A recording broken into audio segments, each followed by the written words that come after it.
This evening is Winter Olympic gold medalist Amy Williams talking about her career, playing some of her favourite songs, career highs and lows between Jeff. Should be a packed hour between 6 and 7 straight after I finish.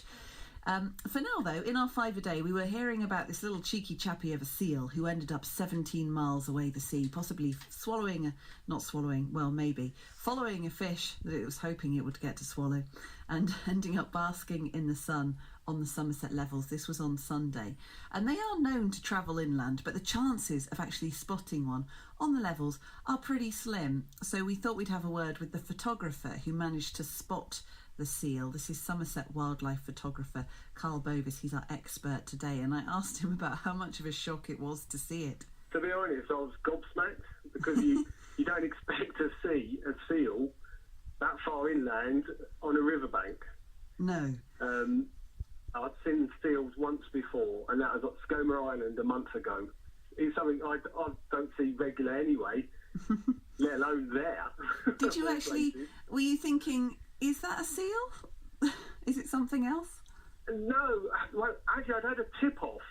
I've been told by someone who follows my nature page on Facebook that she'd seen a seal. Her name's Millie Burt. And I got the message about 2 hours late, and I thought, oh, well, I'm going to go out there and see if I can find it, because this is like unusual. It's almost like disbelieving.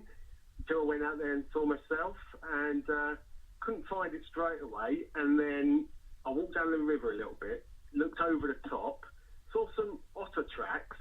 Yeah. Looked to my right, and you can expect to see otter tracks, but right there was a seal looking back at me, and I couldn't believe it. How big was it? Wow, it's quite large. I mean, would it be like a Labrador-sized dog, maybe? Yeah, I think, possibly a bit bigger than that. Yeah. It was the other side of the riverbank, so okay.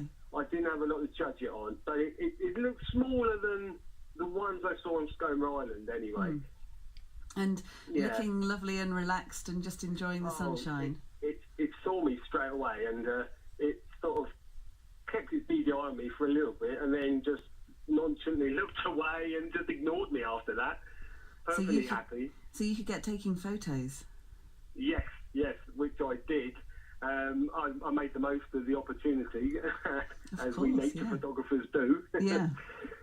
Well, you can wait a long time for something like that to happen. As you say, you've never seen one in such surroundings before, so when you actually get them, you've got to go for it. Exactly. It's one of them once-in-a-lifetime things, and sometimes, like I say, it's about being in the right place at the right time. Yeah, very much so. And I was definitely there at the right time that time. In fact, I was so happy about it. I phoned my other half, and then I went and got my children, and I brought them all back, and luckily the seal was still there, so they'd never seen a seal before, so they were just as disbelieving as I was. Yeah, I'm sure that's why you needed extra proof, verification of what you'd seen. When it comes to taking photos, I know you said some of it is down to being in the right place at the right time, but what's your approach as a wildlife photographer? Do you tend to... are you planning, waiting for tip-offs, or are you sort of waiting and seeing, or is it a bit of both? It's a bit of both, actually. I mean, I'm lucky because I live on the Somerset Levels, so it's a brilliant area for nature and wildlife anyway. But you can go out with the intention of, for example, saying to yourself, I'd love to get a kingfisher today. I know where they like to sit. I know areas where they've been seen, but even then, you could sit there for like 4 or 5 hours and then don't turn up. Yep, so true. At the end of the day, this is wildlife and nature, and they don't play ball. Yes, they have no idea that you've got a fixed time slot. Absolutely none. Exactly. They're not there to perform for you, but it's a case of, doing like the groundwork, so to speak, finding out where the best places are to see certain species, going there and just hoping you get lucky, really. Yeah. And is the seal the most exciting creature that you have spotted, perhaps because of the surprise, unusual element of it, or have you seen something else which has given you a fantastic shot? Yeah. Well, funny enough, it was only recently I'd done a photo of an albino house sparrow that was in my village, Western Zoyland. Wow. And that made the news and everything. That's even rarer than the seal up the river.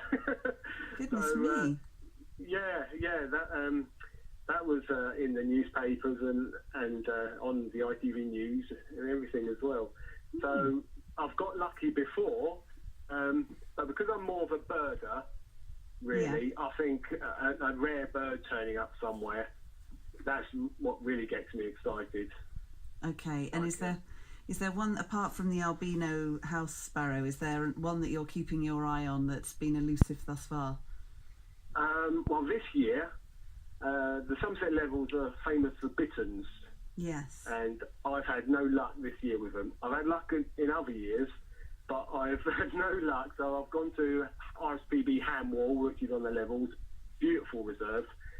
Everyone's been telling me, oh yeah, had a great bittern shot, and I've had no luck at all. I've walked around the reserve, I've gone to the places, so it just illustrates what I was saying before, really, that sometimes you get lucky and other times you just don't. Yeah, and you can spend a long time waiting. Wildlife photographer Carl Bovis, our expert on the show today. Big thank you to him and Lucky Guy for getting the tip off about that seal. It's just after 5:30.